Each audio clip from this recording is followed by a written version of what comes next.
Teenmar మల్లన్నకు TPCC క్రమశిక్షణ committee show cause నోటీసులు ఇచ్చింది. పార్టీ లైన్ కు వ్యతిరేకంగా ఎందుకు వ్యాఖ్యలు చేశారంటూ ప్రశ్నించింది. కులగణన నివేదిక కాల్చివేయడాన్ని తీవ్రంగా పరిగణిస్తున్నట్లు తెలిపింది. దీనిపై వారం రోజుల్లో సమాధానం చెప్పాలని ఆదేశించింది. 12వ తేదీలోపు వివరణ ఇవ్వాలని ఆదేశాలు జారీ చేసింది. దాంతో ఈ వ్యవహారంపై మల్లన్న ఎలా స్పందిస్తారన్నది ఇప్పుడు హాట్ టాపిక్ గా మారింది.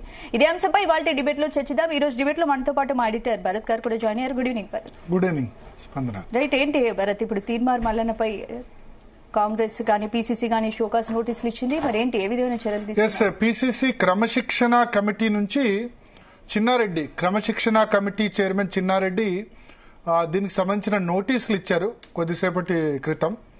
లాస్ట్ 2-3 days గా స్పెక్యులేషన్ నడుస్తుంది షోకాస్ నోటీస్ ఇవ్వచ్చు అని చెప్పి. సో క్రమశిక్షణ సంఘం కొద్దిసేపటి క్రితం నోటీసులు జారీ చేసింది. ఈ విషయం మీద మనకు మరిన్ని వివరాలు అందించేందుకు మనతో పాటు నరేందర్ సిద్ధంగా ఉన్నారు, మన బ్యూరో చీఫ్. నరేందర్, ఏంటి షోకాజ్ నోటీస్ లో అంశాలు ఏంటి? తీన్మార్ మల్లన్నకు కాసేపటి క్రితమే టీపీసీసీ క్రమశిక్షణ కమిటీ షోకాజ్ నోటీసు జారీ చేయడం పట్ల మల్లన్న ఇంకా రియాక్షన్ అయితే రాలేదు. బట్ ఆయన ఈరోజు సిఎల్పి మీటింగ్ కూడా రావాల్సి ఉండే, కానీ వాస్తవానికి ఆయనకు సమాచారం కూడా ఇచ్చారు, కానీ రాలేకపోవడం వల్ల వివిధ కారణాల వల్ల రాలేకపోయానని చెప్పారు. బట్ ఈ క్రమశిక్షణ సంబంధించినటువంటి నోటీస్ ఆయనకు అందిన విషయాన్ని ఆయన కూడా ధృవీకరించారు. కానీ వాస్తవానికి ఆయనే 12వ తేదీ వరకు, అంటే వారం రోజుల్లో దీనికి సంబంధించినటువంటి రిప్లై ఇవ్వాలి అన్నటువంటి విషయం మీద ఇప్పటికే చిన్నారెడ్డి క్రమశిక్షణ కమిటీకి ఇన్ఛార్జ్ గా ఉన్నారు కాబట్టి ఆయన 12వ తేదీలోపు చెప్పడం జరిగింది. బట్ ఆయన నోటీస్ కు ఆన్సర్ ఇస్తారా లేదా అనేది ఇప్పుడు ఆయన అందరూ మధ్యలో ఉంది. ఎందుకంటే చిన్నారెడ్డి కూడా ఒక రెడ్డి సామాజిక వర్గానికి సంబంధించినటువంటి వ్యక్తిగానే ఆయన చూస్తున్నారు. ఎందుకంటే ఈ మధ్యకాలంలో మనం చూసాం, వరంగల్ లో జరిగినటువంటి బీసీ గర్జన పేరుతో పెద్ద ఎత్తున బీసీ సంఘాలకు సంబంధించినటువంటి వాళ్ళందరూ కూడా అక్కడికి రావడం జరిగింది.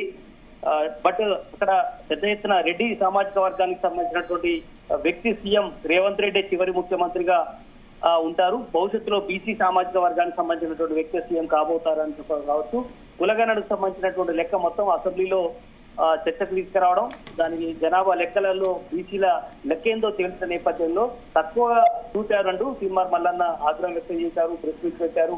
పెద్ద ఎత్తున అవసరమైతే కాల్ చేయండి అంటూ కూడా కులగణనకు సంబంధించినటువంటి పత్రాలను ఆయన ఆ స్థాయిలో మాట్లాడడం పట్ల తీవ్రంగా పీసీసీ చర్యలు తీసుకోబోతుందని కూడా మనకు అర్థమవుతుంది. బట్ షోకాస్ నోటీస్ అయితే ప్రజెంట్ ఇచ్చింది. 12వ తేదీలోపు ఆయన నుంచి ఎట్లాంటి రియాక్షన్ ఉంటుందనేది మనం చూడాల్సిన అవసరం ఉంది.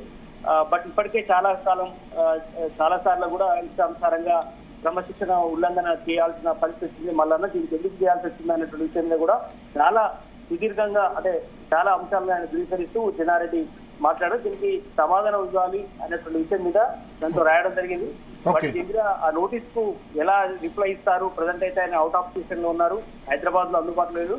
చూసుకున్నట్టుగైతే మనకు సమాచారం ఉంటుంది. వచ్చిన తర్వాత ఆయన స్వయంగా వచ్చి మాట్లాడతారా, లేదంటే అసలు చిన్నారెడ్డికి ఆన్సర్ ఇవ్వకుండానే దాటవేస్తారా? ఎందుకంటే ఆయన చాలా సీరియస్ గా, చాలా గరం మీద ఉన్నారు.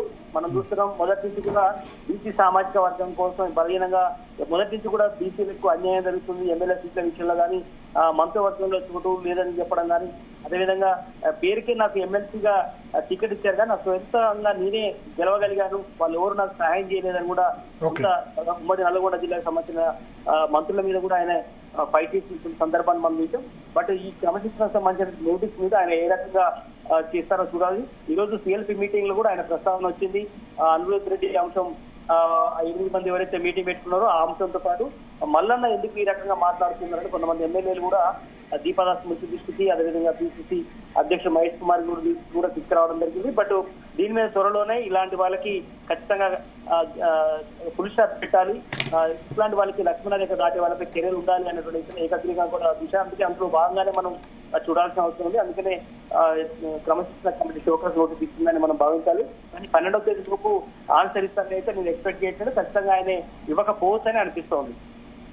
Okay, thank you Narender.